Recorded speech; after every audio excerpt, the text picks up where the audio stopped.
Bonjour, bienvenue dans cette vidéo dans laquelle je vais vous présenter les fonctions avancées de l'interface graphique, à savoir le join, le group by et la recherche d'éléments.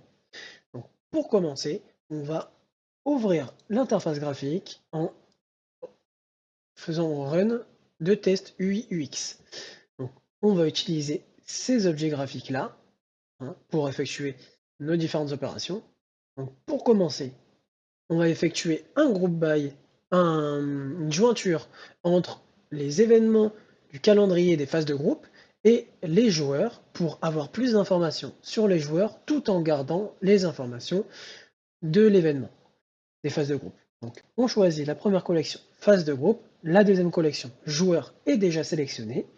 On, voilà, on aurait pu changer, hein, non, mais ça n'a pas de sens en fait, il faut quand même garder, un certain sens dans, les jointures que l'on fait.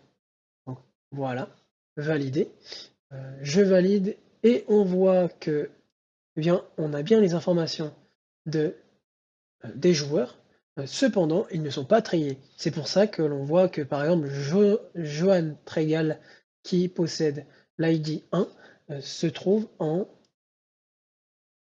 une, 2, 3, 4, 5, 6, septième position, alors que s'il était, par exemple, trié en ordre croissant, eh bien, il serait en première position. Mais ça n'est pas très grave, hein. L'impératif est que tous les joueurs participants aux événements soient répertoriés, heu, donc ça n'est pas très grave. On va également effectuer, un group by. Je vais pouvoir vous montrer le groupe by donc, en utilisant sur la collection staff. Donc on va faire tout d'abord un groupe by un peu plus complexe avec en faisant un focus sur le job des joueurs en fonction de l'événement qu'ils encadrent. Donc par exemple, on va faire un groupe by en prenant donc, la collection staff, la clé de groupement job, ainsi que la clé de groupement ID Final Event. En faisant valider, eh bien, j'ai effectivement tous les joueurs, hop là, tous les jobs des staffs répertoriés, hein, le nombre de personnes du staff effectuant aux différents postes pour un événement donné.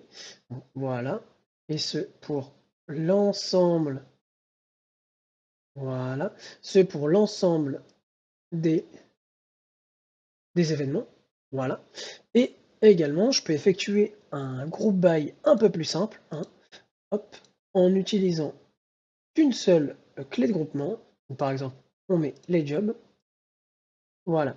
Et ici, on a le deuxième groupe by, donc effectivement, hop là, voilà, on a le deuxième groupe by, donc qui affiche bien chacun des qui affiche le nombre de personnes, donc total de staff effectuant les différents jobs.